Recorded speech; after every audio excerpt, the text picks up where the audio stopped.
Welcome to the Great Canadian Leap, the podcast where we explore bold moves that transform lives. Hosted by yours truly, Ria Abesamis, this podcast dives into the inspiring journeys of individuals who took daring steps to redefine their personal and professional paths. These stories will motivate you to take your leap. Tune into each episode as we uncover the triumphs, struggles, and lessons that prove bold decisions lead to remarkable transformations.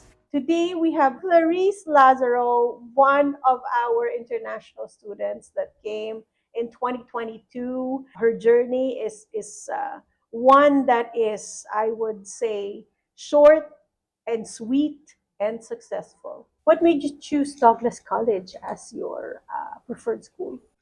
It was one of the schools that offered the program that I was interested in, early childhood education. Apart from that, the application process was simpler than other universities that I was looking into.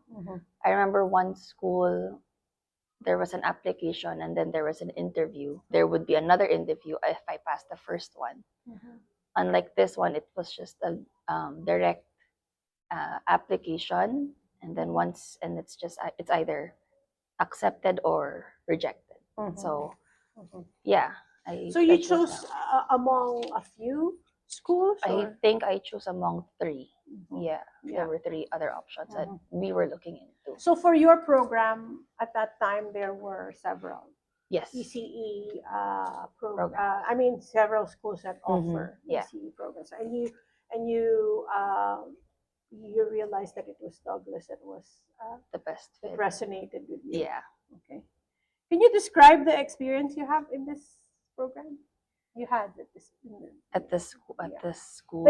Overall, the Overall. university program, the curriculum, and I guess social interactions also. It was very eye-opening, I would say, because culturally very different from what I was used to, and having the classmates that I had, we were all international students, so interacting with them and getting to know them better, I guess, widened my horizons. And as a student, it was also challenging because we had to use an online portal where there was a website that the school used to upload your assignments or to check out the course outlines and everything. So it was an adjustment, but it was, once I found a routine, it was enjoyable. I would say, yeah. So you mentioned earlier you were all international students? Yes. All of you, like All of us. 100%? Yeah, Wow. in one class. Okay, so give them the context. This was back in 2022. It was a 2022. 2-year program from September 2022 to classes ended at April 2024. Graduation was June 2024. Yeah, we were all the international students were in one group from start to finish. And there was just I would say it was very mixed. There were 3 Filipinos, that's including me. There was one from Ireland.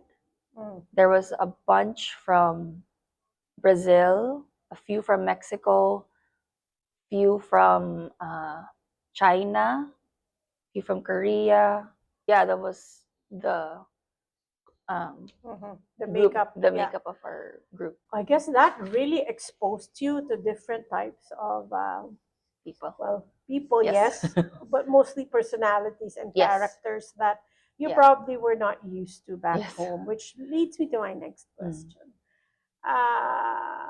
You finished a university program in a teaching program in the Philippines also, right?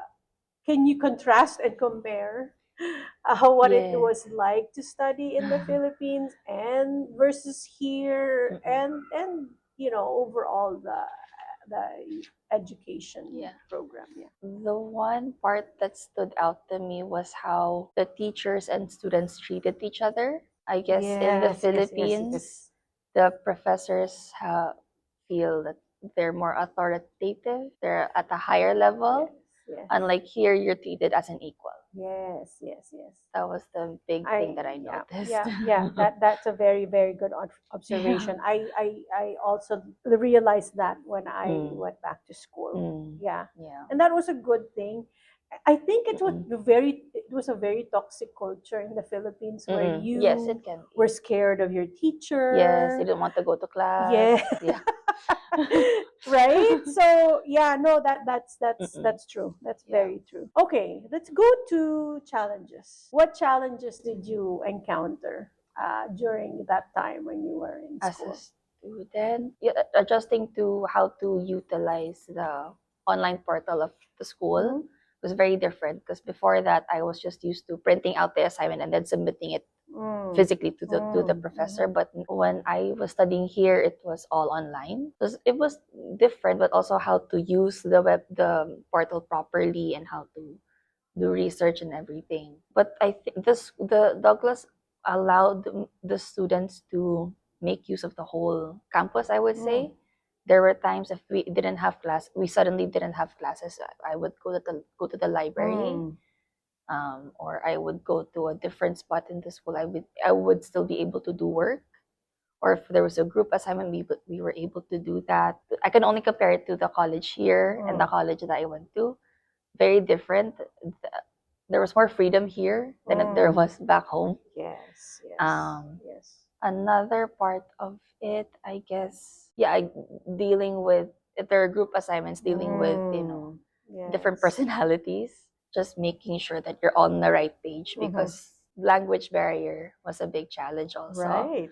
So if I say something and they would be saying yes or agreeing to it, okay, you would think you're on the same page, but later on when you're continuing working on the project, you weren't on the same page. So that part was tricky. That's very helpful information. When we talk to prospective students, international students from anywhere in the world, one of the things that they would be very scared about, or that would make them really apprehensive about going for it, is because most of them have already finished university. Yeah. So what? I'm going back to school again. It's too hard. I don't think I can do that anymore.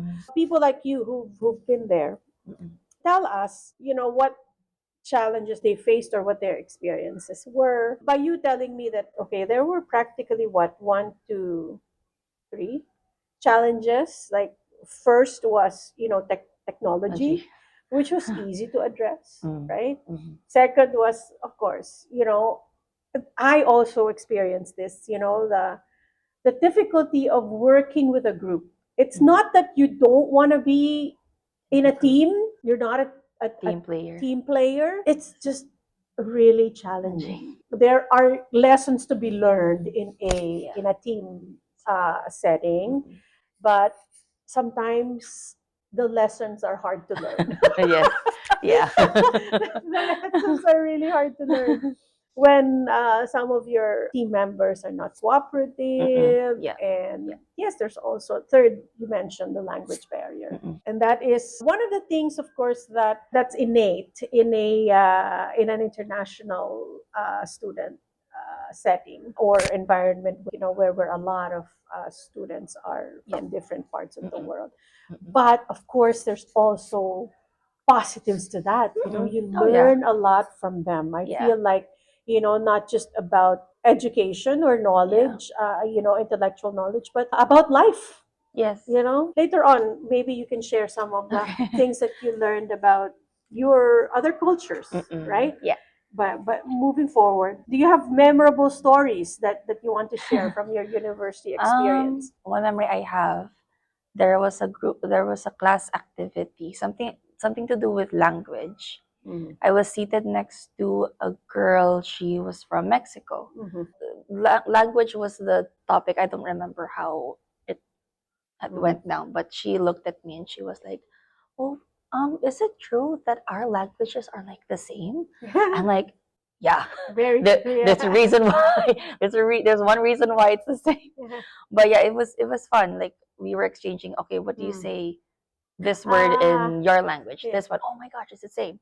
Yeah. So that was fun. It's Because you colonized. yes, we're colonized by the same country. In between classes, like there would be one day and we would have 2 or 3 classes, and in between those classes, we would just be in the room, either eating or doing other assignments. Other times we would be just talking to each other.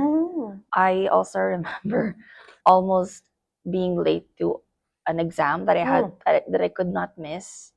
I almost missed the bus going to Lohid. The bus was at the stop. I couldn't walk anymore because it said red. Yeah. But I had no other choice because if I waited for the next bus, I would be late. I would fail that exam. So I ran the pedestrian on the red light, and the driver screamed at me. He was like, "Do you know what you did? How dangerous that was?" Da, da, da. I'm like, "I'm so sorry, but I can't miss the bus."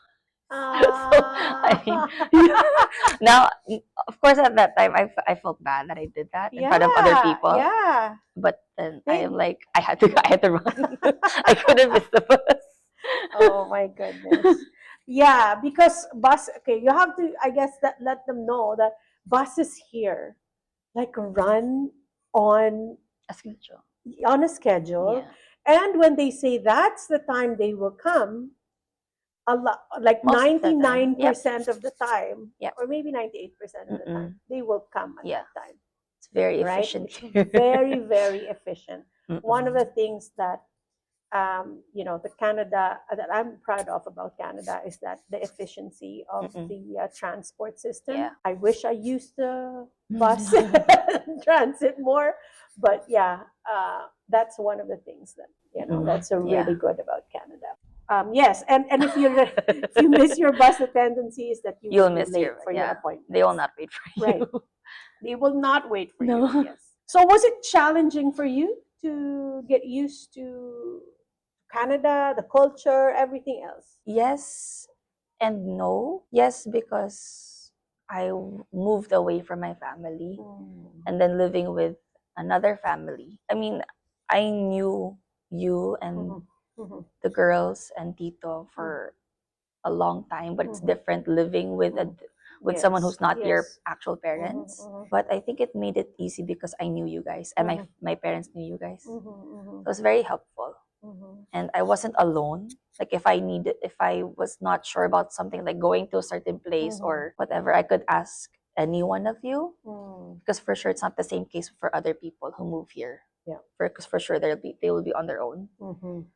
So yes, there were challenges like learning how to commute. I never did that back home. To me, I found it fulfilling that I was able to do that here. Yes. And I guess no, because I knew people here. I had family here, I had relatives here, so it didn't make it that difficult for me to transition. Just to unpack that a little bit, there is value in having a support system, but not a lot of people have that. Yeah. Yeah. Yeah. And they sometimes they come here by themselves. What's very important is if you don't have that kind of support system, is you do your research in advance. Yeah. Upon landing, what is it really that you need to do? You need to get your social insurance number. You need to go ID to the card. bank, or you need to go to ICBC and get an ID. So you can't just find information on that online. I appreciate that you said that you do have that support system, but others don't. And that's the reason why we also do these types of podcasts to make our prospective clients or even our current clients understand that you can use us as your support system.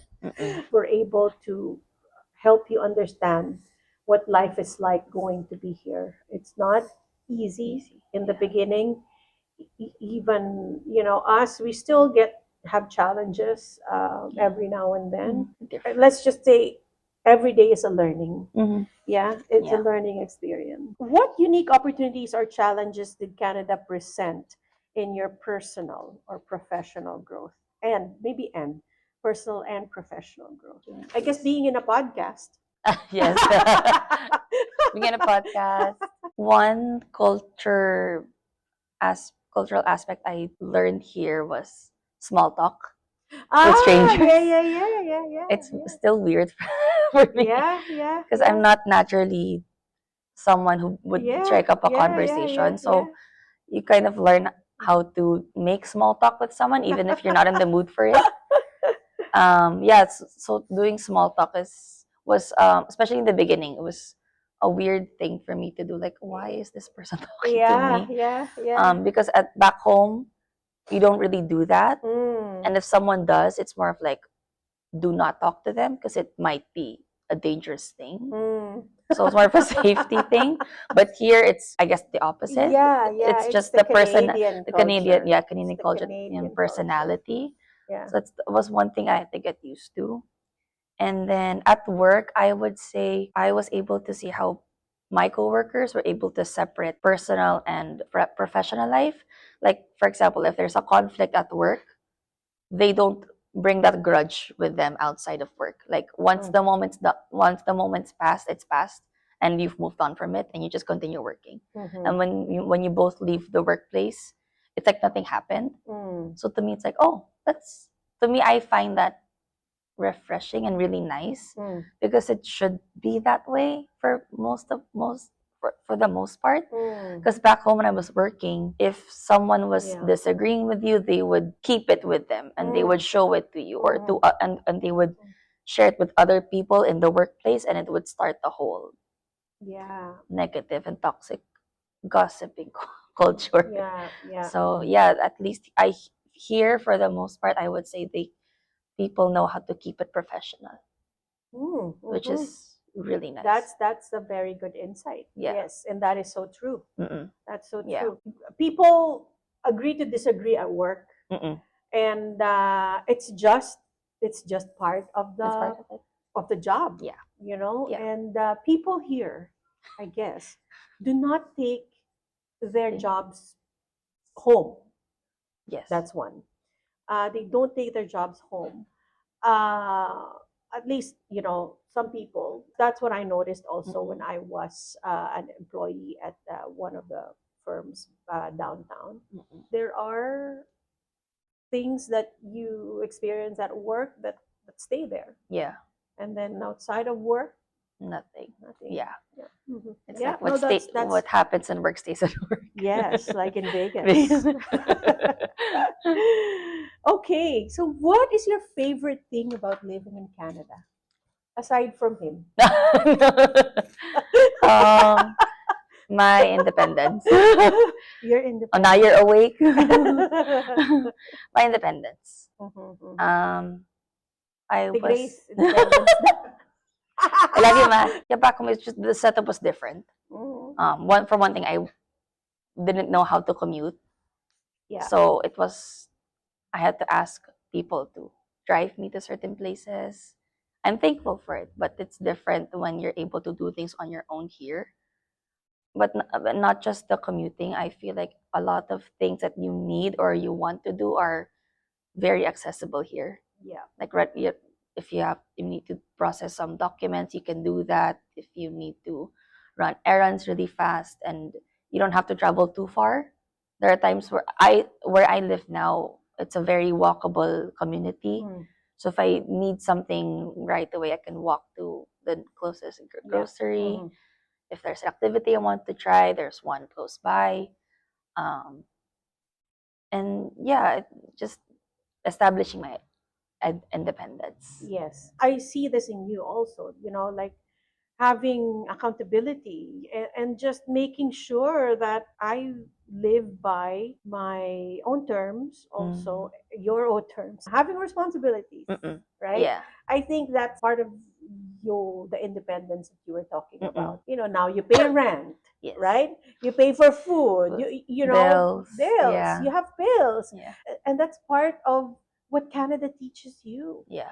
Us parents, right? uh, we think about, well, I thought about bringing my kids here because that's basically, those things are the things that I did not see them learning in the future, if had they stayed there. Yeah. And that's why it's always true, even if people are already older, they still want to come here. Why? Because they do it for their children. Yeah.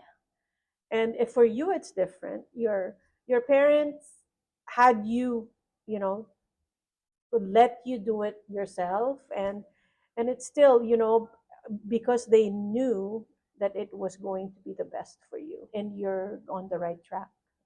Yeah, you're on the right track, and you're doing the things that you're supposed to do in order to get to that The goal. to the goal. Which leads me to my segue. Congrats on getting your ITA, Clarice.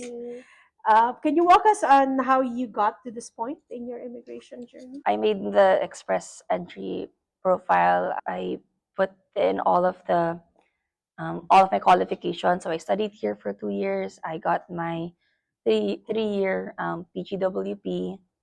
I've been working for a year, and then I had to retake my English test Okay. because my first one that I used to apply for a student permit expired. So you have to apply for a new one. And then what else was there? Oh, um the industry that I'm in was Yes. I guess, a big help Yeah.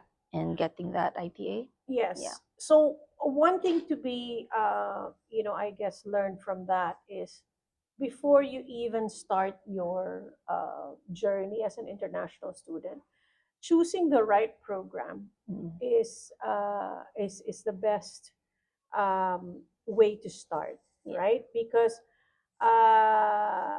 like her, at that time there was still no um, category-based express entry Yeah. program, but there were a lot of provincial nominee programs that catered, or that prioritized early childhood education. Mm-mm. But in the latter part of your education, it was kind of like, okay, the points were getting high for BC. Mm-mm. It was either you move to a remote province, yeah. or you just go to a different Change it. province altogether. Yeah. And then, I think we got lucky with Mm-mm. the category-based draws. Yes. Because when we looked at your express entry earlier part of the year, we still wanted you to, I think, take an English It's test just that will be a lot higher. higher Yeah. than what you have right now, although it was already high. But yeah, the category-based draws Yeah. really, really helped. Yes. Because what was your point CRS score? My score Four- was 469, Yeah. and the draw was 462. Yes. And that was when? August or September? September 20. I think September, Yeah. like mid-September. Yeah. Yeah. Okay. And then yeah, she got her IDA, and that PR application has been submitted, Yeah. and we're just waiting. Waiting and We're praying. just waiting, yeah. And I'm pretty sure that there won't be any problems with that, because we had our best case manager Yes. work on Oh, it. yes. Right. This is our the name of the podcast for a reason. So we asked that question: what was the pivotal moment that inspired your great Canadian leap? So we go back 5 years ago, 4 years ago. Oh, What was it? that made me do Yeah. this? I felt it was stagnant. Yes. I had a job, I had a place to live and all of that, but I felt like there was no growth professionally and personally. And I was also wanting to come back to Canada, because before, in 2009, me and my family were supposed to migrate here. Um, we stayed here for a month, and we went around the city and the community. I really liked it, I was excited to migrate here, and then when we didn't, I was really sad. Yeah, I just wanted more for myself, I guess. And you know what? That's a good realization, but sadly, a lot of people from the Philippines feel this, Mm. that there's just not going to be No. anything for my future here. Yeah. Even if I work as hard as I Yeah, can, if and you're like the top of in yes, your field, there's yeah. just no advancement Yeah. that you can see on the horizon. Mm-mm. Unfortunate, Yeah. because we're still Filipinos, we still love the country. It's just difficult, Yeah. to get ahead if you play it right, if you know Mm-mm. what I mean, right? So, okay, let's not dig deeper into that. How did you prepare yourself emotionally for this, Mm. big, Journey, big yes, leap? the leap. Either it was getting difficult or I was just experiencing something fulfilling. Like I was just enjoying my time here. It's in Tagalog. I would just say, ginusto ko to. Yeah, yeah, yeah, yeah. I wanted this. I think that's the Yeah, more accurate translation in yeah, English. yeah. So whenever it's Be something careful what you challenging, ask for. yeah. Yes. So yeah, whether it's something good Yeah. happening or bad happening, Yeah. ginusto ko to. I Yeah, wanted this. I chose to do it. Yeah. Yeah. So that it helped. Kind of repeating that in my mind. This is a good question. Mm. How has this transformation, you here, Mm-mm. the Clarice here, okay, versus the Clarice there, impacted your personal relationships or outlook on life? Because, let's face it, you're changed. Yeah. You're not the same person, right? Yeah. So how has this impacted your relationship with, say, your parents, your sister, your friends? Okay, because you're different now. Yeah. Right. Oh, I'm sorry. And you're different in a lot of ways, and they're very good. Just make the most out of it. Like routine, my routine is after work or during dinner time here, we would call them. Tapos if I'm out late and then I'm out late and I come home late, and if they're still online, I would still say hi. I feel like, you have a certain kind of guilt that you're not there with them. But I also feel like they don't see it that way, that you're not with them. I feel like what they're seeing is that she is shooting for the stars, and aiming high, and dreaming her dreams, and fulfilling them for the family, because you have a goal too, right? That at the end of the day, you will become a permanent resident, become a citizen, and everyone will be happy because they will be here. Yeah. Right? And I think that will take away that feeling of guilt. Just Good. focus on the goal. Yeah. Eye on the prize, as they say. If you say ginusto mo to, ginusto rin yan nila. Yeah. All of this is a temporary sacrifice for the greater things. Right? A lot of times, parang mentality ng OFW yan eh, na, 'di ba, na iwan mo yung ano mo, Buong buhay mo. yung pamilya mo para sa kikitain mo dito, but para rin naman sa kanila yon. Right? But it's different in a way that, your long-term goal is for all of you guys to be together. Yeah. Right? Here, not there. Good. Thanks for sharing that. Looking back, is there anything you wish you'd done differently in your journey, aside from having have done it earlier? Oh yeah. That was the answer I was thinking. But no. No. Just knowing my personality and how I handle things. It was the right space and time, I guess. Right, Yeah. right. Oh, yes, yes. Actually, I remember something because Nance was kind of urging you to go the Kelowna route, Yeah. but you didn't Uh-uh. because you knew that, okay, it's probably not the For right. me, yeah. Yeah, and that's says a lot about your character also. Mm-mm. You Yeah. know, you want to do things at your pace, Yeah. and you know yourself. Mm-mm. Okay, you know yourself, and this is how I think I will be successful. What advice would you give someone considering the Great Canadian Leap? Oh, just do it. Just do it. Yeah, I feel like just try. I mean, do your research and everything, and talk to the right people about it. If everything aligns and it makes sense to you, and you're able to do it, like financially, there's nothing to lose, but you'll gain something. Mm-hmm. What either way the results Right. show up. Mm-hmm. Yeah. Mm-hmm. So That is a very very good point to make. Each and every time I talk to somebody here, somebody who will consult and say that, oh, we don't have any more opportunity. yeah. We can't be PRs anymore. We just wasted all our money. We are wasted our time. Mm. I said, it's not a waste of time. Whatever it is that you did here was an investment, a learning, maybe not for you, but for your kids. They will remember this. Yeah. They will, it's now part of their DNA that, I lived in Canada, I experienced this, I learned this and all.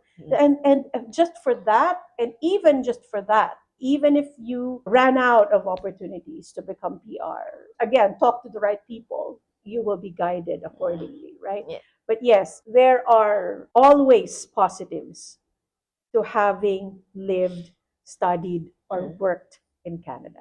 Yeah. Are there any resources, habits, mentors that significantly helped you through the process? That was a setup. Yes. No, yeah, T30 was the I would say the biggest help. If she was not doing this, I don't know. I don't think I would be here, or even Ninang. You knew the process and the procedures and everything. That's one. Other thing was other resources. I guess your mindset into it. It helps. Yeah. If you're not sure, if the whole time during the process you're always either, I guess, doubtful or just unsure of it, do more research, take more time with it. Yes. It's also a feeling. If you know if it's something for you or not. You know it was something that I could you wanted and needed to do. Yeah. And that it was going to happen. Yes. Yeah. Yeah. All right. That ends the podcast. Thank you so much. Just a simple token for our podcast guests. Oh my gosh. Our Great Canadian. Yay! Thank you for you. New my first merch. Merch. My first merch. Wala akong hoodie.